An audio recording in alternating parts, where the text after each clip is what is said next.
que lo que hemos visto es que la gente viaja muchas más veces al año.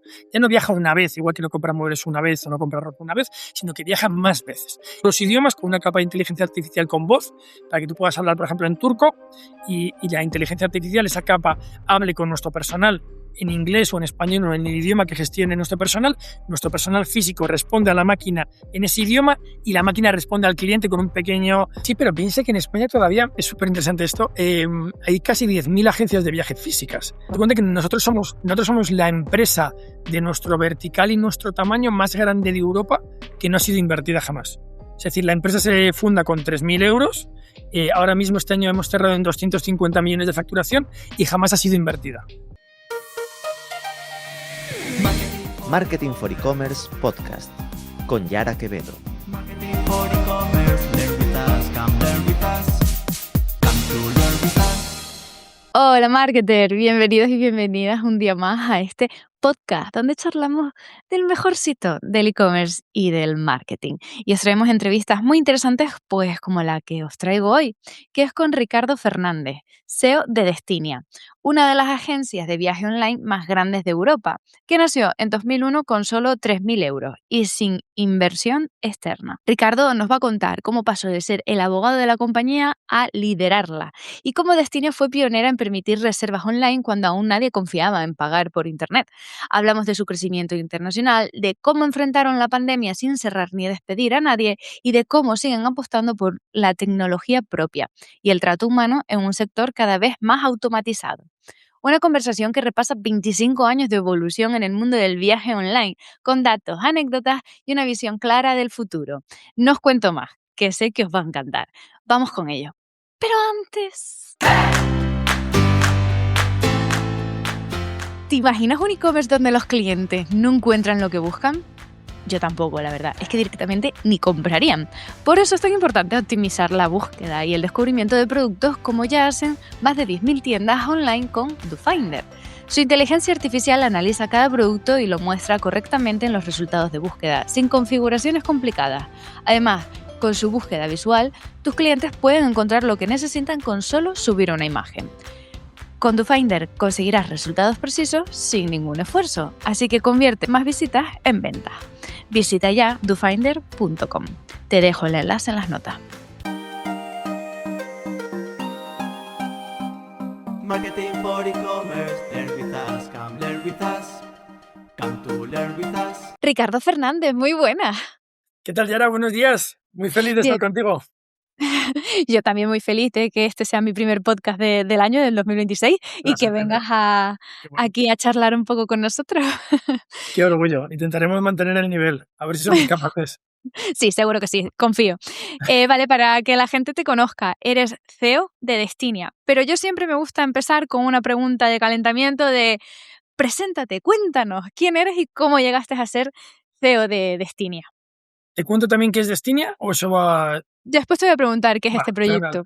Pues te cuento, yo soy Ricardo Fernández, nací en Madrid, yo realmente originariamente era abogado, o sea, yo trabajaba como abogado y Destinia era uno de mis clientes y Destinia llegó un momento de su vida en el que hizo una compra importante en torno a 2015-2016 y yo era el abogado que les asesoraba de hecho en esa compra y al final me acabé incorporando a Destinia como director del equipo legal y al final por cosas del destino acabé liderando ese proyecto de esa empresa que habíamos comprado y ahí montamos esa empresa, la metimos dentro del grupo, montamos el equipo, después de eso pasé a ser director general del grupo y luego pasé a ser el CEO.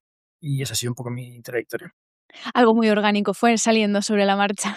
Fue saliendo sobre la marcha, la verdad. La verdad es que sí, es curioso verlo, o sea, un poco así, pero sí, fue muy orgánico, la verdad. Muy poco Vale, buscado. y ahora, por si la audiencia te está escuchando y dice, vale, pero ¿qué es Destinia? Cuéntanos de qué trata este proyecto.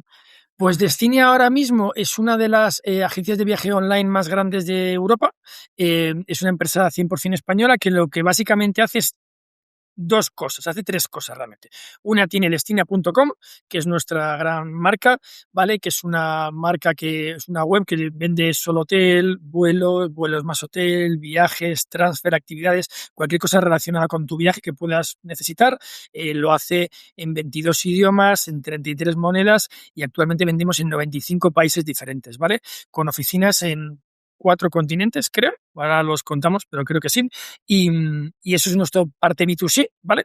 Y luego tenemos una parte B2B, B2B2C, que lo que hacemos es, vendemos o bien tecnología o bien vendemos producto a otras empresas del sector turístico, ¿vale? Entonces, lo que intentamos es apalancarnos en que nosotros nunca no externalizamos nada, entonces toda la tecnología es nuestra y todo el equipo es nuestro. El call center, por ejemplo, que es la primera cosa que la gente externaliza. Entonces, apalancados en esas fortalezas que creemos que tenemos, pues en algunos casos les damos servicio y entendemos qué valor a otros players de la cadena de valor turística. Vale. Guau, muchas cosas. Ya. Vale, o sea, porque yo, por ejemplo, pensaba en Destiny y pensaba mítico buscador Sí, de viajes, ¿no? Pero claro, eso es lo, pensando en eso B2C. Bueno, Eh, pero eso es lo más importante. Al final es 1,5 millones, más de 1,5 millones de clientes al año. Pues es lo que decíamos, 22 idiomas, 33 monedas, 95 países y en principio todo lo que deberías necesitar para tu viaje. Y eso es nuestro buque insignia y es el nombre del grupo y es ujú. nuestro valor, nuestro activo principal. ¿Desde qué año existe Destiny? Desde 2001, Desde 2001. sí. Vale. Y ya empezaste, entiendo que como empezasteis ya online, rollo, siempre Siempre, fuisteis siempre fue online. nativos. Claro. O sea, al principio era muy novedoso porque realmente éramos como los disruptores porque nadie era online. Ahora es más commodity porque todo el mundo Ya. presume que tienes que ser online, ¿no? Pero claro, piensa que al final a nivel de tecnología, pues el mundo del viaje siempre fue de los primeros que se digitalizó. O sea, realmente la mayoría de las cosas que ahora nos parecen normales en la relación con nuestro banco, por Mm, ejemplo, muchas empezaron en las apificaciones de las cosas. Por ejemplo, ahora la inteligencia artificial, el machine learning, que es parte de la inteligencia artificial, en el sector turístico se usaba desde hacía 8 años, 9 años mm. para un montón de cosas. Entonces, es un sector bastante dinámico, la verdad.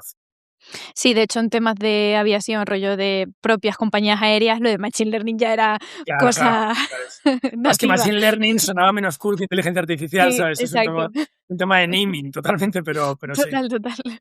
Vale, buah, es que estoy pensando, 2001, las agencias de viajes aún estaban en su apogeo, en lo que es algo físico, rollo que cuando querían viajar, ibas al sitio a buscar La tu gente tal. no se fiaba de pagar online, claro, que es que, o sea, Claro. parece, ¿sabes? O sea, realmente en 2001 a la gente le daba miedo pagar online y ahora mismo ya empieza a acabar con una cosa que es un poco de locos, que es que ahora mismo en un mundo tan digitalizado, todavía para muchas transacciones tienes que sacar la cartera física, sacar la Ujú. tarjeta y meterlo en el número de cuenta, ¿sabes? Entonces, realmente el mundo ha cambiado una barbaridad desde Sí, 2001. sí, totalmente. ¿Cuál era el panorama del sector viajes según arrancó Destiny en 2001? Porque, vale, me estás diciendo que ustedes ya teníais como la maquinaria hecha, en plan de ya entrabais con todo, pero claro, conociendo el contexto de 2001, supongo que en ese momento erais como más disruptores, erais los primeros.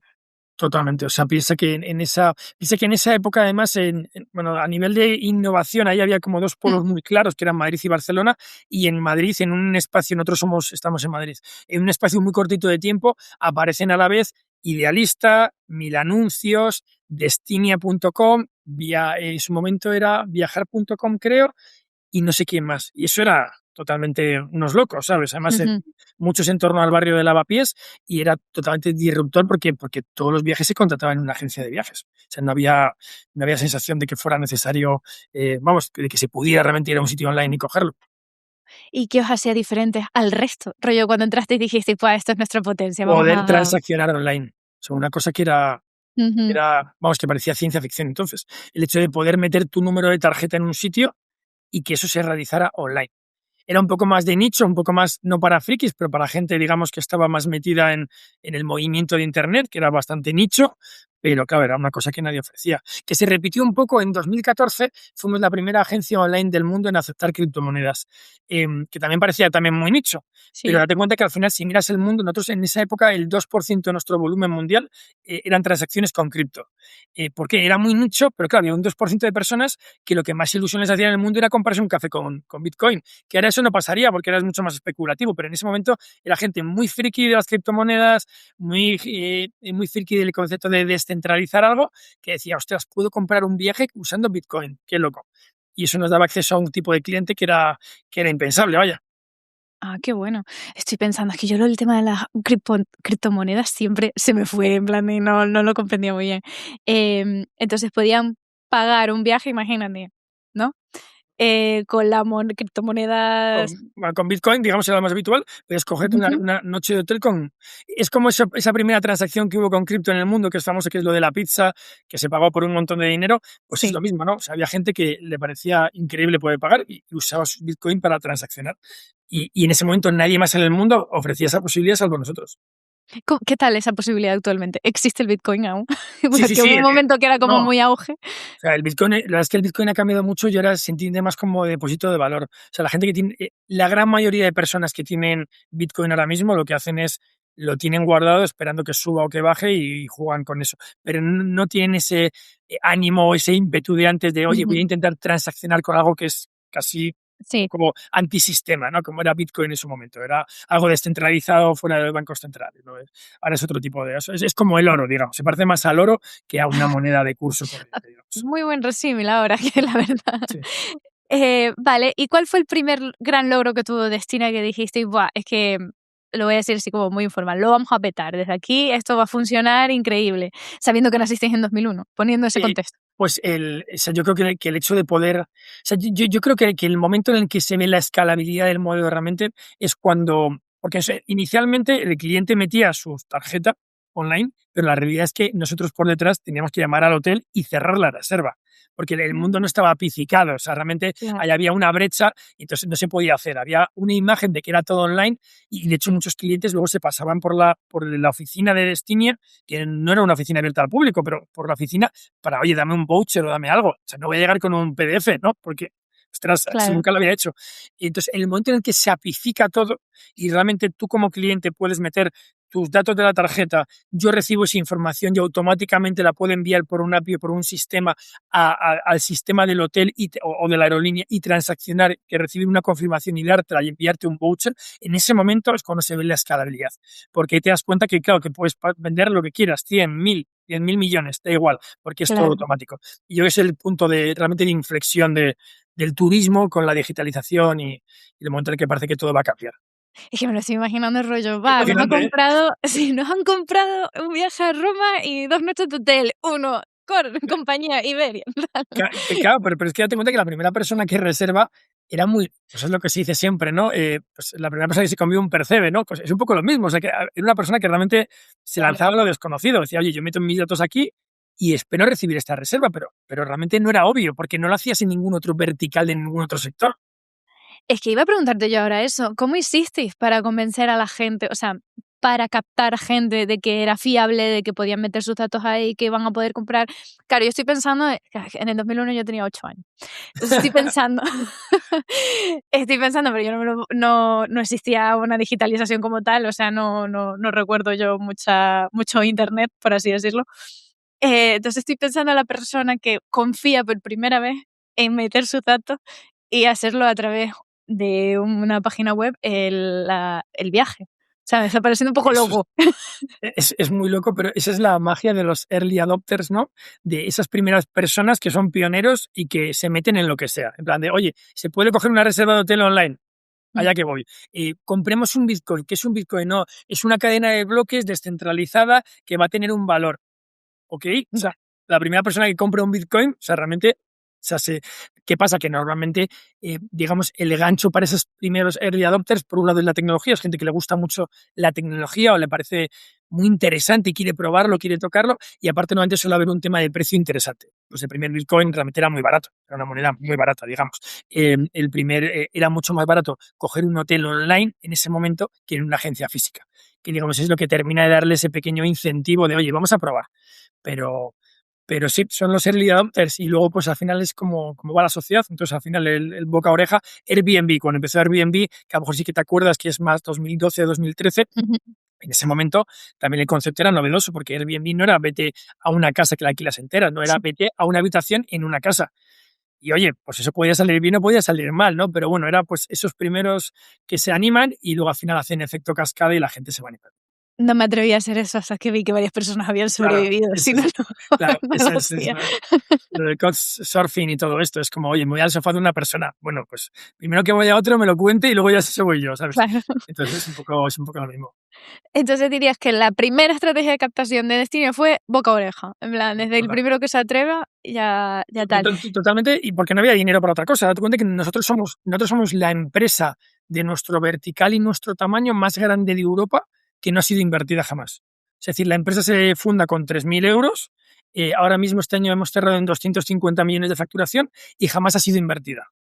¿Cuánto Entonces, cerraste? 250 millones. 250 millones.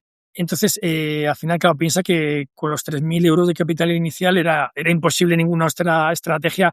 Había un poco de SEM, lógicamente el SEO entonces era mucho más, bueno, estaba escalándose a lo bestia, no como ahora, digamos que es un momento pues también más de cambio de ciclo con los LLMs, pero en ese momento pues los links entre, o sea, el link building y todo ese tipo de estrategias, pues eso pues lo petaban, digamos, a que alguien que Claro. hiciera de esto rápidamente empezaba a escalar y crecía mucho.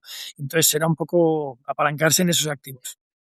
Vale, después voy al si el presente, pero ahora vamos por el origen, que con 3.000 euros al principio dijiste que empezasteis a hacer el tal. Vale, y las primeras estrategias que utilizasteis, lo que decías al principio del SEO.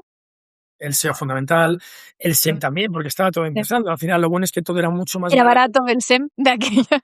Era baratísimo. O sea, de hecho, social media no era un problema porque no existía. Entonces, una cosa menos de la que preocuparse. Entonces, realmente había muy poca gente todavía en Internet en comparación con el mercado en global, pero era bastante sencillo aparecer ahí y hacer una estrategia de link building o poder realmente empezar a hacer anuncios, incluso en periódicos, hacer un anuncio en El País o en El Mundo, en esa época que eran los periódicos que empezaban a moverlo, era Qué muy loco me económico. está pareciendo todo Claro, esto. ¿sabes? Claro, o sea, me estás haciendo sentir más mayor de lo que soy. Realmente, No, no, pero sí, total, claro, es que era otra cosa.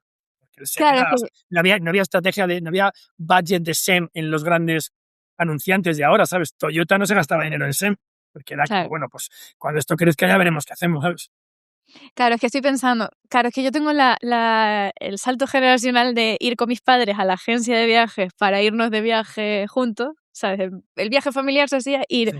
al lugar, a la agencia de viajes del barrio y allí nos lo hacía una persona y tal. El salto mío que yo ya lo hago todo online, yo nunca he ido a una agencia de viajes, entonces como que me parece muy curioso ese proceso de transformación entre un lado, desde la parte más analógica a la parte digitalizada no me imagino ahora, sí que seguro que alguno habrá, pero que en su mayoría está más interiorizado buscar los viajes online. Sí, pero piensa que en España todavía es súper interesante esto. Hay casi 10.000 agencias de viaje físicas. O sea, es decir, que ha habido una digitalización brutal. De hecho, las agencias físicas están muy digitalizadas, o sea, tienen muchísimas herramientas, sistemas 100% digitales, pero sigue habiendo una presencialidad en ciertos tipos de viajes. Y sobre todo hay una cosa también a mí que me alucina, porque te das cuenta que cuando nos volvemos gurús intentamos como decir, no, esto el mundo online se ha comido al offline y todas esas cosas, siempre fallamos. Porque muchísima gente dijo, oye, las agencias de viaje van a desaparecer. Los turoperadores clásicos, que era esa idea de, no, yo me voy en un grupo en autobús a conocer Túnez y vamos 30. Pues eso no, ya lo voy a hacer todo online. Y, joder, y de repente hace relativamente poco ha habido un pequeño boom en Europa de turoperadores para singles, para gente joven que se va en grupos y van solos, y han vuelto a aparecer y vuelven a tener sentido, porque ahora hay casuísticas que antes no pasaban, que es que hay gente con 24 años que de repente está ganando dinero, pero sus amigos no se pueden ir de viaje y dice, oye, pues me quiero ir en un grupo con 20 personas desconocidos y me voy a Tailandia y casi conozco gente nueva. Hostia, eso Qué en mi época interesante me está pareciendo esto. claro, eso en mi época no me hubiera pasado. Yo hubiera dicho, oye, mira, yo aunque gane un poquito de dinero con 24 años, espero a mis amigos y nos vamos todos a Torremolinos, ¿sabes? O sea, no era. O sea, entonces, al final siempre hay hueco. Lo bueno del sector turístico es que es muy ágil, es muy rápido y siempre hay hueco para que alguien con una barrera de entrada económicamente más o menos baja pueda entrar y ofrecer algo que tenga sentido. Y Airbnb es un gran ejemplo. Airbnb llegas y realmente con una idea que ataca un tipo de producto súper específico, en muy poco tiempo crece una barbaridad sin tener una grandísima inversión súper inicial. Luego sí, levantaron muchísimo dinero, pero eso hace que sea un sector súper dinámico. Claro, estoy pensando también con el auge del social media, en plan de que la gente ahora se expone más a hacer relaciones online con personas, etcétera. Y también como que ha habido otro auge que es como que las personas quieren sentirse más en comunidades y sentir comunidad de personas, por eso hay como mucho auge de volver a la iglesia y todo esto, que es como que las personas, o sea, lo leí hace poco ese estudio y me Claro, pareció muy interesante. es súper interesante. Eh, También entra lo de los viajes, que es en plan de ir a conocer gente, ir a un grupo y sentirme en comunidad con nuevas personas y todo eso, pues al final está en auge. Y también es que el sector viajes, el sector turístico, tiene muchísimos tipos de perfiles. Es Totalmente. decir, Eso está es. la persona que es solitaria, que quiere ir en grupo, conocer gente nueva, o que quiere ir solo porque se quiere hacer un viaje astral o O que te galáctico. acabas de divorciar, o que lo que te gusta Sí, es hacer tai chi en la sí. selva y ya está, y de repente te das cuenta que hay un montón de gente que quiere hacer lo mismo. Ostras. Sí, gente deportiva, gente que quiere pasarse una semana sin hacer nada, o sea, que como muchísimos tipos de perfiles de personas dentro del mundo del viaje. Y a lo mejor dentro de las agencias de viaje también está esa persona que dice, bueno, pues para lo que tú buscas yo ya sé qué puedo hacer o qué te puedo dar, que también, qué interesante me está pareciendo todo esto. Vale, y que con esos 3.000 euros que tuvisteis de inversión inicial, ¿hubo alguna táctica que dentro de esas estrategias que empezasteis a usar, que ya hemos nombrado, que dijerais, va, hemos dado con la clave, esto es lo que nos El va a SEO, llevar? el SEO fue súper. O sea, primero, piensa que fuimos, si no fuimos los primeros, fuimos la segunda agencia online en España. Lo cual, o sea, piensa que la primera agencia online en el mundo es Expedia. Se crea, creo que si no me equivoco, en el 95-96, que lo monta Microsoft. O sea, Expedia lo monta en Microsoft en Seattle como un proyecto y al final luego hace un spin-off. Y en 2001 estábamos nosotros. O sea, te dice que realmente, y piensa que ahora mismo 5 años parece una barbaridad. Claro, ¿te acuerdas de Twenty? Sí, claro, Claro, mi primera vale. red social. Vale, digo, como eras más joven, digo, me daba miedo decirlo. Claro, Twenty al final copia Facebook y lo que lo Ujú, haces con un decalaje de un año o algo así. Pero 5 años en ese momento era poquísimo tiempo. O sea, que desde el 96 las primeras personas en Seattle monten esto, a que en 2001 en Madrid tenemos una agencia online, es como si ahora fuera con la LLM y con la inteligencia artificial 24 horas. Entonces, de mm, repente, éramos los primeros. Fuimos los primeros en España en hacer una API que con un proveedor de hoteles transaccionara en tiempo real, o sea, realmente reservar una reserva de hotel. Eso funcionó súper bien. Y luego el SEO y el SEM funcionaron muy, muy bien porque no había nadie. Y claro. estrategias de SEO como el link building, pues funcionaron increíblemente porque, de hecho, nosotros una de las cosas que hacíamos era crear muchísimo contenido, que no había contenido en Internet todavía que se entendiera como relevante para los buscadores, para básicamente Google. Ujú, Pero y eso funcionó fantástico, ¿sabes? Y por eso una empresa con 3.000 euros de inversión, que ahora mismo sería imposible aparecer, en ese momento podía llegar a ser relevante, ¿sabes? Entonces, bueno, aparte los márgenes eran mayores entonces, pero claro, era un momento muy de momentum, ¿no? De, oye, en este momento justamente sí que puedes hacerlo. Es como ahora que no mm, hubiera empezado en TikTok a los 6 meses de que se lanza TikTok, no había nadie. O sea, si llegas allí y de repente tienes 300.000 seguidores, te apalancas en eso y podías con muy poquita inversión convertirte en pionero, ¿sabes? mm. Qué buenos momentos en los que no había nadie. Todo era todo. Bueno, pero siempre parece algo nuevo y siempre hay un primero, Sí, eso es verdad. Sí, sí, o sea sí, que totalmente. siempre hay oportunidades, eso es lo bueno. Sí, es lo bueno de la digitalización en ese sentido. Eso es. Vale, y desde ese momento, desde aquellos primeros años hasta actualmente, ¿cómo ha evolucionado el modelo de negocio de Destinia? Pues digamos, es buena pregunta. Digamos que entre 2001 y 2000, voy a hacer un periodo largo, y Ujú, 2000, aproximadamente 2010, 2011, lo que se dedicó Destinia básicamente es tener cada vez más inventario de productos, o sea, intentar ser el sitio donde tenías todo el producto en cada uno de los verticales, ¿vale? O sea, quiere decir, tener 1 millón de hoteles en la base de datos, 1 millón de hoteles que te cubra todo el mundo, ¿vale?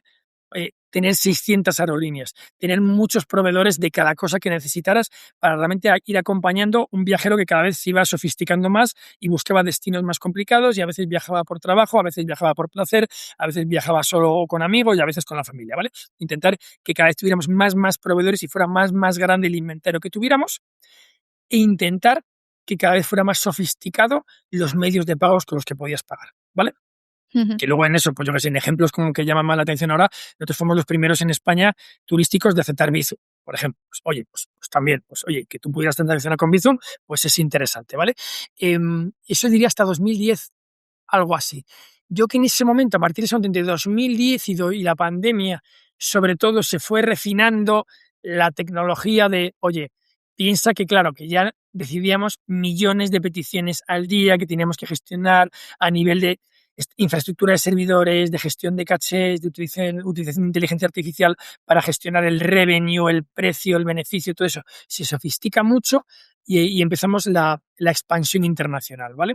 Es decir, empezamos a abrir oficinas fuera, empezamos a abrir oficinas en su momento en Dubái, en Egipto, abrimos en Brasil, abrimos en Irán en 2015, cuando se firma el acuerdo nuclear entre la Unión Europea, Estados Unidos e Irán. Viajamos con los ministros españoles, de hecho fui yo, abrí la primera oficina de una empresa turística europea en Irán, en Teherán. ¿Vale? Wow. Pues primero, para un mercado brutal que era Irán, que parecía que iba a volver a sacar la cabeza después de una época complicada, 80 millones de personas vivían en Irán, el 60% habían ido a la universidad, una población muy joven, muy viajera. Luego hubo una época muy complicada, o sea, tuvimos que salir, de hecho, o sea, y nos dedicamos a eso, ¿vale? Entonces tener eso, pues eso, 33 monedas diferentes, el call center, hacemos 7 idiomas, 24 horas, en 22 idiomas traducida a la web, toda esa expansión brutal, con toda la parte del inventario, medios de pago, intentar poder ser una empresa global. Aún así llegamos a la pandemia con que el 60% de nuestras ventas eran en España, ¿vale? Bueno, así éramos muy, muy españoles, digamos. Y luego en la pandemia, pues lógicamente, pues todo el mundo se va a tomar por saco. El turismo, pues pasamos a cero transacciones, o sea, el peor de los escenarios. Y entonces ahí lo que intentamos es hacernos mucho más internacionales. Ahora mismo el 40%, el 30 y mucho por ciento de nuestras ventas es España y el resto es fuera. Y intentamos ser mucho más internacionales y la parte B2B y B2B2C que habíamos empezado justo antes de la pandemia, intentamos darle mucho más peso para depender menos de un canal. Entonces ya es intentar que el B2C, el B2B y el B2B2C sean las tres relevantes y que España como mercado emisor seamos mucho menos dependientes. Y ahí ya abrimos también México, abrimos oficina en Turquía, ahora abrimos operaciones en Grecia. Mañana creo que anunciamos, de hecho, que abrimos operaciones en un nuevo país. Entonces, bueno, pues intentamos pues eso, ser una empresa pues mucho más global para poder competir en más mercados y pues eso, pues con más monedas, con más medios de pago, con más idiomas en los que atender, pues con más cosas. Y una cosa también muy importante de la pandemia, intentamos ser para diferenciaros, porque en la pandemia hay un fenómeno que es la gente sale un poco descreída del mundo online, porque de repente como se cae todo el mundo, nosotros creo que nos caemos con 30.000 reservas pendientes de clientes. Pues se genera una sensación en todo el mundo de, ostras, en el fondo estoy más seguro en el offline en ciertas cosas que las cosas online. Intentamos ser excelentes en la parte esa. Y desde la pandemia, desde 2020, somos la primera agencia de viajes online en Europa, en Trustpilot y en TrustShop, en todos los ratings de satisfacción de los clientes. Por encima siempre de 4,5, 4,4 estrellas. Has dicho dos palabras que no he entendido. Trustpilot. Trustpilot Trustpilot. es el índice de internet en el que te metes y los consumidores valoran es el más grande. Vale. Valoran a las empresas, a los comercios. Y Trusted Swap es lo mismo, pero más enfocado en algunos mercados del norte. Vale. Y la idea es ser el número uno. O sea, es ser realmente, y apalancándonos en esa idea de que todo el personal que coge el teléfono en Destinia es personal de Destinia, formado por Destinia, y que intentamos que eso haga que sea excelente. Vale, aquí hay dos cosas. Una es la expansión internacional y otra es el COVID. Vale. En el COVID. Te cuento un montón de cosas, ¿eh? No te lo estoy poniendo fácil, ¿eh? No, Estoy ahí como reestructurando. En el COVID, fue un antes y un después en el tema de viajes. O sea, eso, y en el tema de consumos de viajes. ¿Cómo gestionaron esa crisis desde un punto de vista operativo? En plan, dijiste que teníais 33.000 reservas que tuvisteis que Pero gestionar. teníamos más de 30.000 o 40.000 reservas en ese momento pendientes. Pues eso fue una locura absoluta. O sea, bueno, pues sabes que fue una locura como todo el mundo en su casa vivimos la locura. Sí. Pero realmente fue muy complicado. O sea, fue muy complicado porque para nosotros fue la época de más trabajo. O sea, porque el problema es que no parábamos de trabajar para intentar arreglar, cancelar cosas, Claro. pero realmente el ingreso era cero. O sea, realmente se vendía cero. Entonces, y eso para una compañía que es 100% online, que no tiene ningún activo, salvo sus líneas de código y sus personas, que son los únicos activos que tenemos, pues es claro, entonces era una máquina de sacar dinero, que tenías que seguir pagando a las personas, lógicamente, y de seguir invirtiendo, manteniendo la infraestructura de servidores, o sea, tenías que pagarlo todo, tenías que devolver a los clientes y el ingreso era cero. Y sobre todo piensa que, claro, que si tú tienes una reserva de hotel en Madrid, pues oye, pues tú llamas, todos estamos un poco en el mismo contexto, o sea, más o menos se arregla. Entonces tenemos reservas en todo el mundo. Y aquí en España se cerraban cosas, pero en Brasil, en Guatemala, en Costa Rica, en China, Claro. los momentos eran diferentes. Entonces había sitios en los que no ponía ningún problema para recolocar, había sitios en los que había un montón de problemas.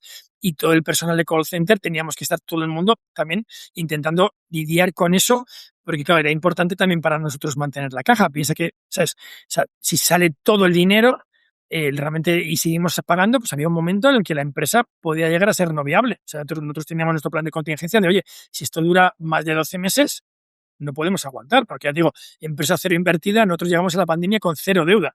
Teníamos cero préstamos, cero líneas, nada. O sea, Sí. cero deuda, cero inversión, devolver todo el dinero a los clientes y nada que entra. Si estamos 12 meses así, es imposible, la empresa no es viable. Entonces fue un momento complejo, pero bueno, ahora lo recordamos con una sonrisa esa parte porque salió muy bien y el hecho de no estar invertido nos dio mucha flexibilidad para ser agresivos a la vuelta, Claro. que si no, no hubiéramos podido, pero en ese momento, lógicamente, es súper complicado. ¿Y notas un boom en comparación prepandemia, pospandemia? En plan de que hay muchísimo más Una locura. demanda. Una locura, una locura. Piensa también que, mira, nosotros ahí nos arriesgamos un poco. Nosotros hicimos un anuncio de televisión, lo hicimos estando de pandemia, estando en casa encerrado, nosotros produjimos un anuncio de televisión y según Pedro Sánchez salió y abrió la primera vez digamos, ciertos movimientos, salimos al día siguiente con un anuncio de televisión. Fuimos los primeros en España que salimos con eso. Wow. Ostras, que para hacer eso tenías, si hubiéramos estado invertido por un fondo o algo, nos hubiera dicho, chicos, relajaos, pero aquí no movemos nada hasta que esto salga. Entonces, y en ese momento empezamos a generar caja y en cuanto se fue tranquilizando hubo un boom brutal, brutal, brutal. O sea, nosotros hemos facturado como grupo, hemos doblado la facturación prepandemia en la pospandemia. Entonces, además nos lanzamos a abrir, por ejemplo, en Estados Unidos, que nosotros nunca habíamos querido vender porque sí que se percibe siempre como un mercado como muy complicado. Nos lanzamos a Estados Unidos porque era el único mercado que seguía teniendo muchísimo turismo interno, muchísima gente que va desde Nueva York a Los Ángeles, por ejemplo. Eso nunca se paró durante la pandemia y era casi el único sitio donde podías seguir vendiendo, porque aunque no podían salir fuera ni entrar dentro, podían moverse dentro del país. Entonces, Estados Unidos salimos de la pandemia y era nuestro tercer mercado, creo, más grande. Entonces, intentamos aprovechar mucho de esas cosas y se vivió un boom brutal. Vamos, y todo el mundo lo ha notado en los precios en España, simplemente. O sea, el aumento de los precios por persona y noche en España o en Europa incluso habrá estado entre el 25 y el 40% en todos los mercados. Sí, Es una sí. locura, ¿sabes? Porque había muchísima demanda. Es que el otro día lo dije así como algo gracioso, en plan de, jo, cómo me gustaba viajar cuando era pandemia. O sea, en el 2020 ya verano, cuando empezaba a abrirse las cuarentenas y ya se podía moverse un poco con libertad. Yo soy canaria, pero vivo en Galicia, entonces volver a casa era como, voy sola en el avión, no hay nadie en el avión, es increíble. Y Canarias estaba vacía. Era como algo, nunca se había visto Canarias tan vacía. Yo me acuerdo que al principio de que se abrieran las fronteras entre comunidades, me fui a Fuerteventura, que no lo conocía, y estábamos solos en Sí, Fuerteventura. sí, No había sí. nadie, ¿sabes? Era para ti la isla. Y eso Sí. era una locura. Era increíble, ahora es imposible, o sea, yo soy de Tenerife y era como, estoy yendo por Granada sin coche, estoy subiendo al Teide y no hay nadie, esto es increíble. Pero sí, después ya se subió todo. Vale, y ahora enfocándonos a la parte internacional, ¿no? Explicaste un poco cómo fue el proceso, bueno, no, vuelve a repetirme, cómo fue el proceso de expansión internacional que hiciste en Destinia. O sea, a ver, nosotros lo bueno del mundo online es que tú puedes abrir un mercado relativamente barato. O sea, es decir, porque tú puedes empezar o sea, si tú piensas en un mercado nuevo y dices, vale, ¿cómo voy a vender yo? Como alguien va en Estados Unidos va a saber qué es Destinia.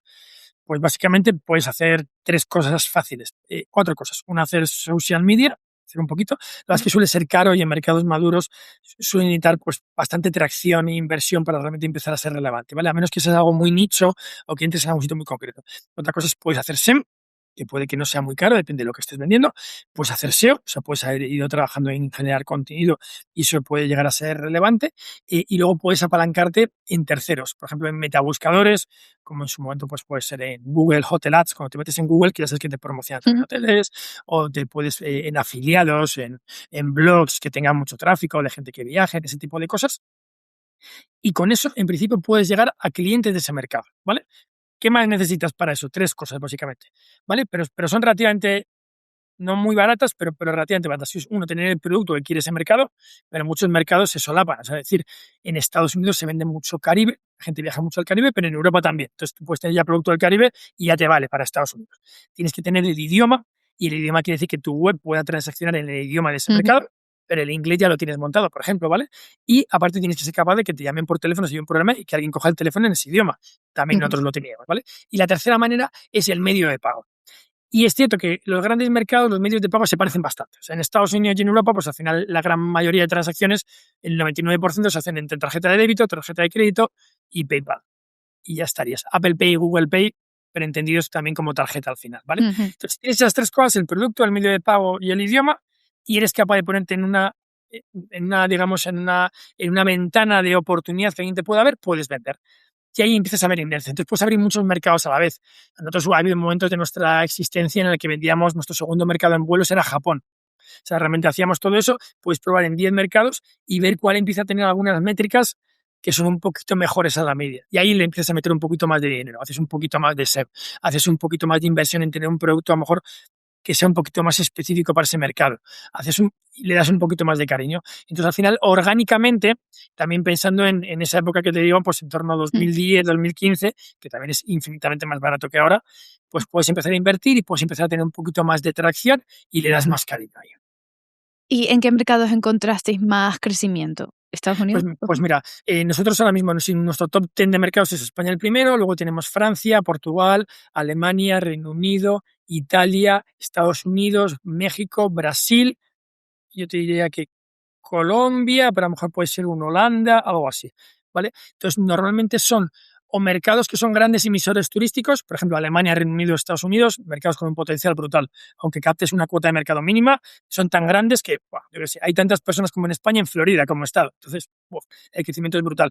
O mercados en los que puedas ofrecer algo que sea una barrera de entrada complicada para el resto. Por ejemplo, Brasil es un mercado en el que primero necesitas el uso horario es muy diferente, el idioma es muy diferente y los métodos de pago son muy diferentes. Tienes métodos de pago como Pix, que sería un equivalente a nuestro Bizum, que lo usa el 90% de la población, pero tener Pix supone hacer una integración, un medio de pago, o sea, tiene una complejidad técnica que es una barrera de entrada, ¿vale? O pago parcelado, que se lleva muchísimo allí, que son pago a cuotas, pero allí en todo la TAM el pago a cuotas está súper extendido. O en México, por ejemplo, el pago en tiendas de conveniencia. En nuestro 7-Eleven, digamos, la gente va y paga. O en farmacias. Eso no es habitual en Europa. Para hacerlo allí tienes que hacer un esfuerzo y una inversión. Pero si lo tienes, estás en un pool de proveedores que no hay tantos. Vale, justo te iba a preguntar, la siguiente que tenía aquí apuntada era qué desafíos encontraste, o sea, cuáles han sido los países donde encontrasteis más desafíos para entrar. Como, por ejemplo, has dicho Brasil. Pues normalmente los grandes desafíos, porque al final los idiomas no son tan complejos, los grandes desafíos son, te diría, los temas regulatorios en muchos mercados, que para ejercer nuestra actividad necesitas algún tipo de licencia y en algunos casos la licencia lleva aparejado tener una sociedad local y en algunos casos tener sociedad local te puede incluso llevar aparejado tener que tener un socio local por obligación. Por ejemplo, nosotros en su momento queríamos abrir Arabia Saudí y no pudimos porque necesitábamos un socio local que no encontramos en su momento, ¿vale? Ahora ya no es necesario en Arabia Saudí, pero bueno, eso es una complejidad. Y la segunda cosa normalmente son los medios de pago. O sea, es la transacción monetaria en un sentido amplio, que suele ser el medio de pago y la moneda. Y la moneda en la que muestras el precio y en la que cobras, ¿vale? ¿Qué quiere decir eso? Yo, por ejemplo, en Marruecos, imagínate, yo en Marruecos puedo tener un medio de pago que sea necesario para ahí, que es tarjeta de débito, ahí no hay ningún esfuerzo, porque como tarjeta de crédito, yo ya lo tengo eso montado, yo tengo una infraestructura de proveedores en todo el mundo de tarjetas de crédito, pero puedo mostrar los precios en la moneda local, pero para poder cobrar en moneda local tengo que tener una sociedad allí, con un acuerdo especial con el banco local para poder cobrar en esa moneda. Si no, lo que pasa es que aunque muestro el precio en moneda local, el cobro en la tarjeta del cliente no es en moneda local y hay un tipo de Sí. cambio. Y todo eso, cuanto más smooth, digamos, es esa transacción, más limpio, pues el cliente, al final lo que intentamos es que para el cliente pues sean muy pocos pasos, sea muy sencillo, te guardo los Sí. datos, tengo todos tus viajeros guardados, ¿con quién viajas? Con tu chica, con tu chico, con tu madre, ya te tengo guardado, simplemente dale, ¿qué tarjeta usas? Esta, otra, no. Google Pay, no. ¿Quieres Apple Pay? Venga, pues te lo mando. ¿Quieres Bizum? Si es que está todo súper smooth. Entonces, cuanto más smooth es, la conversión es mayor y en principio, pues la fidelización y el retorno de los clientes, que para nosotros es súper importante, pues es mayor. Claro, cuanto menos pasos haya para que haya la transacción, mejor. Cuanto menos cuentes y más ya quiero esto y lo quiero ahora. Sí, Pues el concepto de Amazon, de exacto. ¿quieres llevarlo a la cesta o lo quieres comprar ya? Pues cómpralo ya, ¿no? Ya te lo llevas. Sí. Ya Sí, está. sí, sí, totalmente. Vale, ahora voy a pasar a una serie de preguntas que son como las preguntas fetiche de este podcast, que es las que les Vale, hacemos a todas las personas que pasan por aquí. me Y me es, preparo. ¿con qué equipo contáis actualmente en Destiny? 261 personas, esa me la sé súper bien. Oh, Sí, wow. porque siempre lo mantenemos porque es un dato que damos mucho más y nos interesa. Contando 270 todas las oficinas que tenéis por el todas mundo. las oficinas, sí. Sí, más o menos son. Las que te lo digo un poco más de memoria. Creo que somos 3 personas en Turquía, 8 o 9 personas en Increíble que te lo Suiza. sepas, ¿eh? Sí, no es increíble. En el fondo es mi trabajo y lo que me da rabia es no saberlo exactamente. 8 o 9 personas en Suiza, 44 personas en Egipto, 24 personas en Brasil, una persona tenemos ahora mismo en México, eh, una persona vamos a tener en Grecia y el resto, la diferencia en España, que deberían ser unos 150 creo, y esos 150 tenemos oficina física en Madrid y en Las Palmas de Gran Canaria, y Ah, deberían de ser veintitantas personas en Las Palmas y el resto en Madrid, unos 100 y poco en Madrid. qué bueno. Flipé un poco con que hayan 44 en Egipto, Sí, sí, pero es porque súper. llevarán toda esa zona, entiendo. Claro. Y aparte para Vale, nosotros es una ventaja brutal a nivel de idioma, de poder claro. atender el teléfono en árabe. Y sí, sí, sí. Claro, claro, claro, tiene sentido. Vale, ya creo que lo habías dicho, pero ¿en cuántos países estáis totales? Ventas el último año, o sea, siempre estamos entre 90 y 95 países. Tenemos un long tail muy long tail, o sea, realmente más allá de 50 países, a lo mejor son pequeñas transacciones, pero oye, si haces una Ujú. transacción en Ruanda, por ejemplo, pues estás vendiendo en Ruanda, entre 90 y 95 países. Bueno, solo tenéis oficina, todo es full online, no tenéis Sí, ninguna abierto en agencia público nada. física, nada, ¿no? Vale. Eh, ¿Cuál la facturación anual? Ya me la dijiste, que son 250 250 millones, millones. eso Bien. es. ¿Y conversion rate? Tenemos muchos productos. Piensa que nuestros productos los que llevan más facturación aparejada serían el solo hotel, o sea, una reserva de solo hotel, que a lo mejor puede llevar un seguro, una actividad en destino o un transfer desde el aeropuerto a hotel, pero digamos que el core es el solo hotel y el vuelo más hotel, que también puede llevar esos servicios.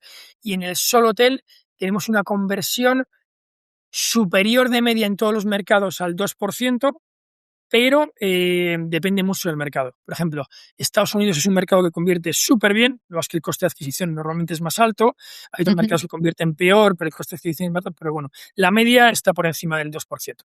Qué bueno, es bastante bueno. Sí, sí. Piensa que al final nosotros tenemos entre el 35 y el 40% de repetición mensual, o sea, es decir, entre el 35 y durante el 36-37% de la gente que nos reserva cada mes nos ha reservado en los 12 meses anteriores. Entonces, claro, eso nos baja el coste de Prueba adquisición. Destiny repite. Claro, eso lo has dicho tú, no lo he dicho yo. No, pero eso es fundamental, porque, joder, nos baja el coste de adquisición un montón, o sea, y nos permite ser Ya, claro, rentables. claro. Sí, al final, la fidelización es una de las palancas más importantes que hay. Es brutal para nosotros. Y cesta media. ¿Cómo? Cesta media, ¿cuál es el rango de precios que suelen? Pues es que claro, en Uf, viajes suele ser pues bastante amplio. claro, es que aquí hay mucha dispersión, porque claro, la gente coge una actividad, son Claro. 40 euros, la gente coge un viaje al Caribe. La media, digamos, de todo sería en torno a los 500 y poco euros. Eso sería. Mm. Y hemos subido bastante porque antes de la pandemia pelaba los 300 euros y ahora está por encima de los 500 euros. Esa sería, digamos, la media. Pero ya te digo que es que hay muchísima dispersión por Claro, claro. Hay pero sí, muchas sería algo así. categorías. Vale. Antes dijiste, que vendíais B2B y B2C. Sí, eso es. Vale, dentro del B2B, exactamente, ¿qué es cómo lo trabajáis?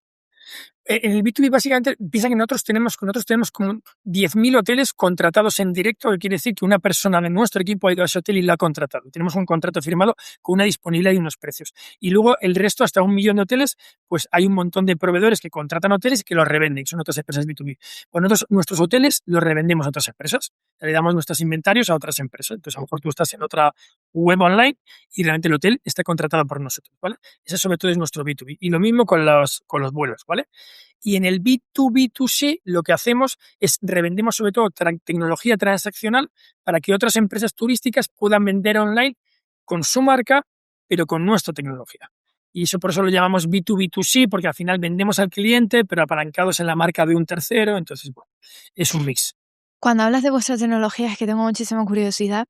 Entiendo que es, por ejemplo, todo lo que tiene que ver con el Machine Learning, los LLMs. Nunca me Y sale esa palabra. LLMs. es que suena ya como demasiado cool, ¿sabes? Hay que bajarse un poco, ¿sabes? Entonces, pero, por ejemplo, cosas tan sencillas como tú vas, imagínate, a la web de un hotel y el Ujú. buscador en el que tú te buscas para reservarte ese hotel que tiene, o imagínate que dice qué hotel es, fecha de entrada, fecha de salida, cuántos pasajeros, esa tecnología es nuestra, en ese caso. Pero es vuestro rollo que habéis desarrollado ustedes. O sea, que las líneas de código son nuestras, que está incrustada en su web, ¿vale? Está enchufada a lo mejor con su sistema interno de gestión de las habitaciones y de los precios, pero es nuestra. E incluso al final, esa transacción puede que en la pasarela de pagos pueda que también sea nuestra, ¿vale? Aunque el que cobre sea el hotel. Pues eso, por ejemplo, también podría ser un ejemplo de eso. ¿Me podrías dar un ejemplo en plan de marcas o mejor no? Pues te diría que mejor no, pero bueno, mira, te voy a dar un ejemplo, por ejemplo, que como es tan exótico, no Ujú. va, no va a Vale. ver este podcast, ¿sabes? Por ejemplo, piensas en Arabia Saudí, la low cost más grande de Arabia Saudí, que es una de las low cost más grandes de todo Middle East, tiene nuestra tecnología para vender paquetes. Es decir, tú te metes en su web o en su app o en la versión mobile y tienes la parte de buscar vuelos normal y te dice, ¿quieres vuelo más hotel en vez de solamente vuelo? En el que te reservas el ticket de avión más un hotel en destino. Eso entero de Flynas, que así se llama la low cost, es nuestra tecnología. Entonces nosotros Vale. estamos en ese caso le estamos dando la tecnología y aparte el inventario de hoteles que ellos no tienen. Y por ejemplo, Flynas es un player súper grande vendiendo viajes a la Meca. Turismo religioso es enorme, enorme. Piense que viaja más gente a Arabia Saudí que a Egipto, siendo Egipto un destino mucho más grande, porque el viaje religioso, todo el mundo está obligado a un musulmán a viajar una vez en la vida a la Meca, y entonces a Arabia Saudí viaja muchísima gente. Y se Claro. venden muchísimos paquetes de vuelo, más hotel, más transfer, más actividad para estar en línea allí, en toda la Ah, zona de Middle East. interesante. Vale, y dentro, o sea, como que ya me quedó un poco claro que a lo largo de estos 40 minutos, como que la tecnología e innovación y todo eso es como vuestro ADN, en plan tal. Es la oportunidad. Sí, eh, ¿cuál es la última innovación que habéis implementado en la plataforma de Destinia? Que estéis ahora en plan enfocados Eh, en eso. Bueno, muchísimas, pero cosas importantes. Bueno, siempre a nivel de producto y de medios de pago, eso es un no parar. O sea, siempre tenemos que tener más Mm. producto, más medios de pago. Al final, lo que intentamos siempre es que la web sea más rápido. Lanzamos un buscador conversacional basado en ChatGPT en el que pudieras simplemente interactuar. Fuimos los primeros en Europa en lanzar un buscador en el que tú realmente interactuabas con el buscador en vez de origen-destino. Pero todo eso, todavía la adopción de la gente es muy pequeña. O sea, la gente no está terminando de estar ahí. Mm.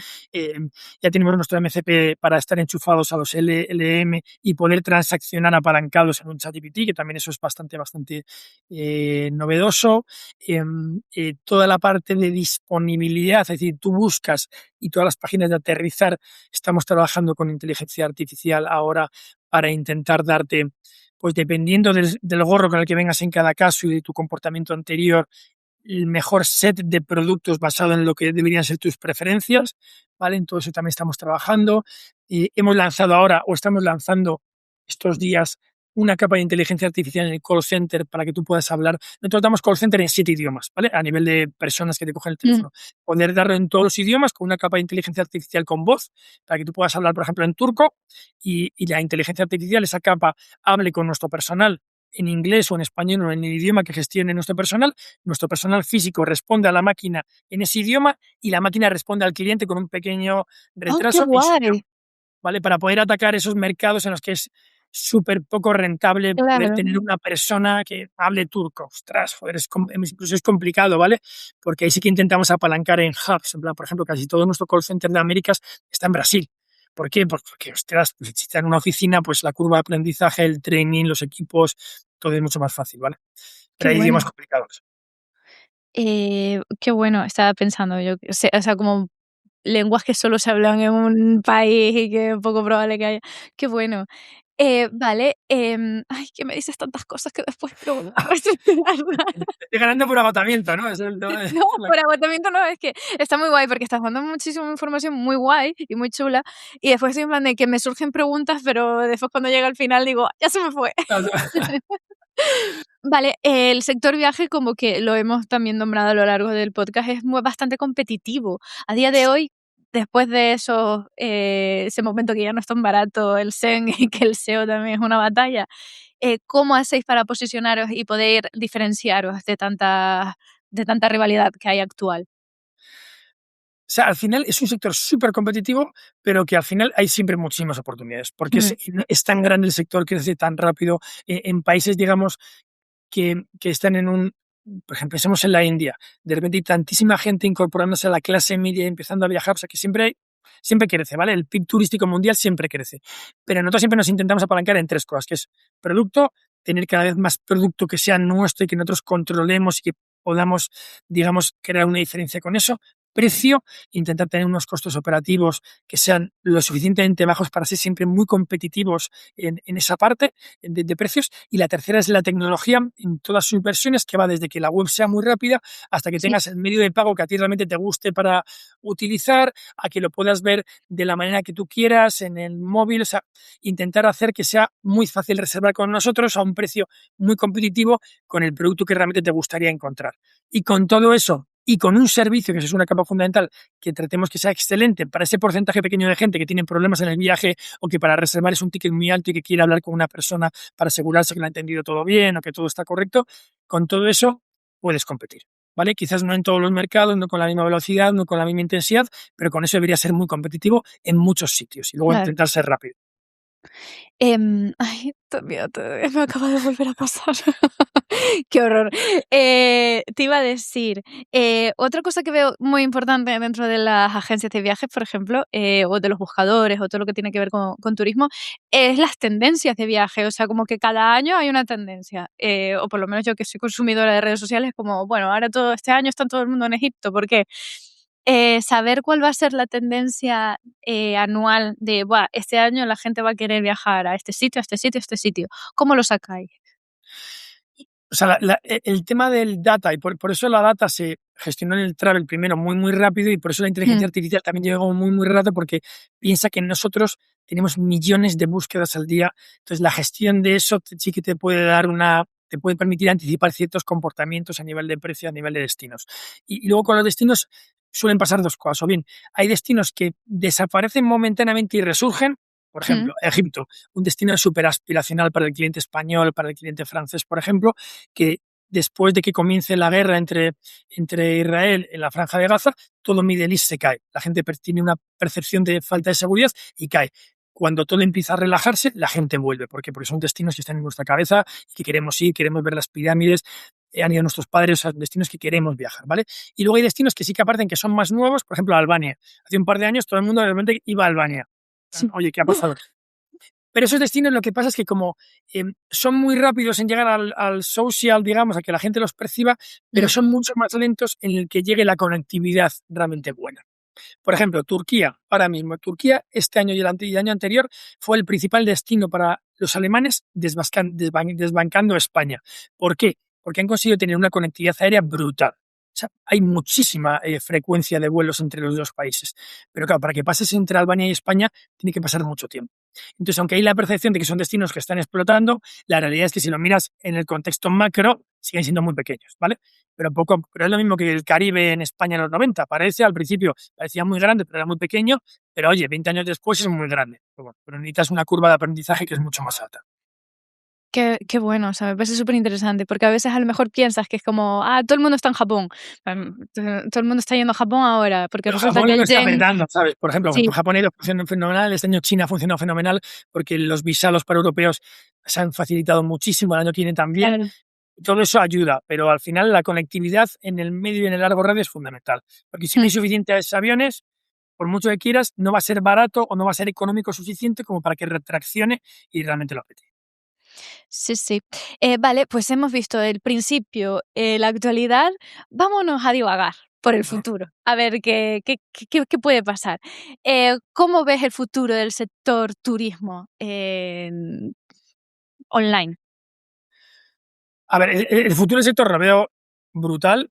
¿Por Mm, qué? Porque sí que creo que todo el mundo después de la pandemia es una obviedad, pero yo que todos hemos como sociedad entendemos el valor del viaje, lo que nos abre la cabeza, lo importante que es, lo que nos deja, y hay un efecto de sustitución. Yo creo que preferimos en muchos casos, antes que tener un mejor coche, que cambiarnos de coche, poder darnos el viaje que queremos ir, al sitio donde queremos ir y vivir esa experiencia en destino que le damos mucho más valor. Entonces yo creo que el futuro es fenomenal para los viajes y lógicamente tiene más sentido que cada vez más parte de la tarta sea online que offline, por un tema de que estamos pegados al móvil. Entonces, pues tiene sentido que sea así. Entonces, yo creo que el futuro es buenísimo y las oportunidades son brutales. Lo que pasa es que las oportunidades no tienen por qué ser las mismas que antes. O sea, antes, pues ahora hay mercados muy maduros. Europa es un mercado muy maduro, Estados Unidos es un mercado muy maduro, pero hay muchísimos mercados con un crecimiento brutal. México crece brutalmente, Middle East crece muchísimo, y países de África, de Asia, pues a lo mejor es un poco más complicado y hay que ser un poco más valiente para salir fuera y también para ir a destinos. Las empresas españolas que hemos sido súper innovadoras en el turismo, súper innovadoras en hotelería, en el mundo online, pero nos ha dado siempre un poco de miedo ir a los grandes mercados emisores, a Reino Unido, a Alemania. Fue por un poco de complejo. Pues yo creo que hay mucha oportunidad en esos mercados todavía, porque tú vas a esos mercados y son mucho más tradicionales que el resto de mercados. O sea, los mercados, cuanto más emergentes, en muchos casos son mucho más innovadores. Tú vas a Arabia Saudí, que hemos hablado, y en Arabia Saudí el 70% de las transacciones son con el móvil. Tú vas a China o en Asia y es que el 90% de todo el mundo quiere hacerlo todo con el móvil, ni se le ocurre claro. ir a desktop a hacerlo, ¿vale? En Alemania sigue habiendo agencias de viaje ¿cómo se llama? No el panfleto, pero el catálogo de viajes, ¿vale? Es mucho más tradicional. Entonces, en esa disrupción, en esos grandes mercados hay mucha oportunidad también. Lo que hay que ir allí y dar como un poco de respeto porque hay grandísimos players como muy locales, pues como que parece que va a ser complicado, pero yo creo que hay mucha oportunidad y la tecnología siempre es lo que te permite poder llegar allí y con menos inversión hacer el daño suficiente como para realmente poder apalancarte y crecer sin tanto gasto, digamos.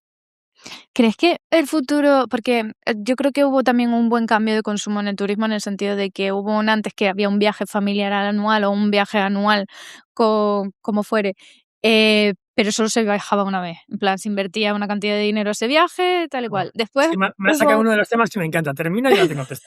Me encanta hablar. Después hubo como ese boom de quiero viajar lo máximo posible, acumulo viajes, voy 4 destinos en un mismo año, tal, y de hecho hubo un momento de low cost que viajar era muy barato y tal y cual. Ahora siento que los viajes vuelven a valer lo mismo que valían antes, que son un poco más caros, y como que la gente invierte otra vez en solamente un destino al año, rollo, pues este año nos vamos a no sé qué, y ese es el viaje. ¿Crees que el futuro es otra vez ese consumo que hubo antes de ahora viajamos una vez, invertimos mucha pasta en esto y ya está, a acumular destino?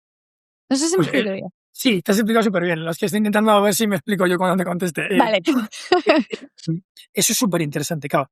Además, yo siempre pongo un ejemplo que no sé si es bueno o no, pero a mí me parece como muy visual, que es cuando la gente antes se compraba ropa o cambiaba los muebles de casa.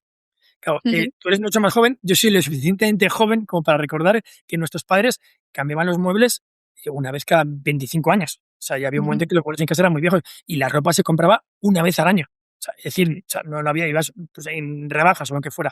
Y de repente un momento en que la gente, pues oye, podías ir a Ikea y ir metiendo cositas en tu casa cada poco, o te ibas a Zara y podías ir comprando cositas cada poco. Y con los viajes pasó lo mismo, se abarotó muchísimo los low cost, cambiaron el turismo y de repente la gente viajaba a 4 capitales europeas, aunque no fueran principales, pero la gente se iba a destinos que antes no eran tan evidentes como Pisa, porque había un vuelo muy barato, te ibas y lo conocías. Todo eso ha cambiado, porque ha habido un problema también en la cadena de suministro de los aviones brutal. O sea, hay muchísima más demanda de aviones que oferta de aviones, no se construyen tan rápido. Entonces los precios se han vuelto. Entonces, ¿qué ha pasado? Que hemos pasado de poder viajar muy barato a viajar igual que antes. Pero sí que lo que hemos visto es que la gente viaja muchas más veces al año. Ya no viaja una vez, igual que no compra muebles una vez o no compra ropa una vez, sino que viaja más veces. Y sí que tiene mucha mentira en la cabeza de, oye, a lo mejor yo no puedo hacer 4 viajes internacionales como cuando era el boom de los low cost, pero sí que me quiero hacer un viaje grande, más como antes, pero guardar un poquito de dinero para hacer un par de escapadas. Que a lo mejor es par de escapadas es poder irme un fin de semana a una ciudad española o a un Cáceres, por ejemplo, a un Barcelona, y una escapadita que me voy a ir a Londres o a una gran capital europea o a París. Ya hago 3 viajes y antes hacía 1. Ya no hago 5, pero sí que hago 2, hago la media 2 y media, me voy moviendo. Y aparte, vuelve a haber viajes mucho más tour operados que antes. Pasamos un momento en el que era, oye, do it yourself, en plan de cógete tú el vuelo por un lado, encuentra la oferta más barata, el hotel, el que era más listo en internet y se movía mejor conseguía esa super oferta con una página que no conocía a nadie, no sé qué y tal, a una época más de, oye, vuelvo a valorar en el que nuestra vida es muy complicada que alguien me lo organice. Entonces, vuelvo a valorar y coger un paquete. Y no cambia. Y el consumidor, y ves que hay gente de 24 años, que en principio lo que hubiéramos pensado hace 5 es que ese cliente lo iba a hacer todo por sí mismo, iba a ser todo dinámico, y de repente quiere que le des un viaje con todo cerrado. Y viaja igual que viajaban sus padres. ¿Qué pasa? Que las personas que viajan con él en ese grupo, pues no son las mismas que viajaban con sus padres, son iguales a ellos. Y entonces se siente totalmente cómodo y en comunidad, lo que tú decías. Y eso es súper interesante. Es que es muy interesante ese cambio de consumo que se está viendo, se está palpando. Que antes era como ese boom de, yo qué sé, existían esa, creo que se llamaba Skyscanner, que te hacía como 4 vuelos en 5 días, hacías Milán, Alemania, no sé qué tal, te pegabas un rollo. O sea, que parece que se iba a acabar el mundo. En plan, no voy a hacer 7 destinos en un viaje porque a lo mejor no vuelvo a viajar nunca, ¿sabes? Sí. Creo que eso se ha parado un poco en plan de, oye, relax, o sea, hay tiempo, ¿vale? Sí, ha cambiado como esa mentalidad. Nada, súper interesante. Y nada, con 25 años de historia ya que tenéis, 25, sí, 2026, 25, 250 empleados. 261. 61. 250 millones de facturación. ¿Cuáles son los siguientes pasos? Siempre me gusta terminar con una pregunta de ¿cómo ves Destinia o tu proyecto de aquí a 5 años? ¿Qué te gustaría que ocurriera? Para que dentro de 5 años yo te vuelva a entrevistar y te diga, a ver, ¿qué has cumplido? Y me digas, ¿has cumplido o no has cumplido? No, Exacto. Pues en 5 años creo que tendríamos que facturar el doble, al menos tendríamos que estar en esos 500 millones de facturación. Sí, creo que es viable. Tendríamos que ser mucho menos dependientes de España, que he dicho antes de 30 y mucho por ciento, 40% España. Deberíamos intentar estar en el 20 y muchos por ciento, ¿vale? Y el resto de cosas, y creo que tenemos que conseguir seguir siendo igual de ágiles en ese crecimiento. Yo creo que esa es la clave. Porque a partir de los 250 es un momento bastante en el que cambia mucho, las empresas se vuelven mucho más jerárquicas, a nivel de operaciones es mucho más complicado. Entonces creo que tenemos que seguir siendo ágiles, siendo el doble de grandes, dependiendo menos de España y teniendo cada vez más producto que sea nuestro, en el que realmente el cliente encuentre un valor diferencial por un producto que tiene un muy buen precio, que tenemos siempre disponibilidad, que está muy bien operado, que no da problemas, que si te pasa algo el servicio es muy excelente. Y yo que en esa mix de tecnología y personas es donde tendríamos que estar nosotros.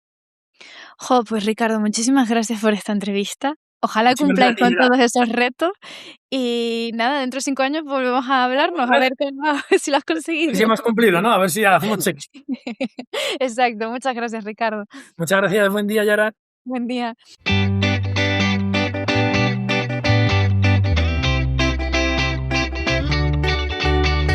Bueno, la verdad es que la historia de Destinia es una lección de cómo la visión a largo plazo, la apuesta por la tecnología propia y la cercanía con el cliente pueden marcar la diferencia, incluso en un sector tan competitivo como el del turismo online.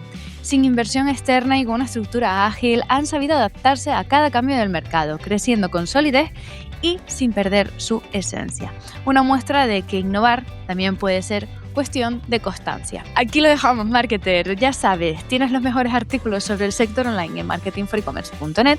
Si te interesa el ecosistema latinoamericano, tenemos otro podcast específico con Juan Rodríguez. Busca Marketing for E-Commerce México.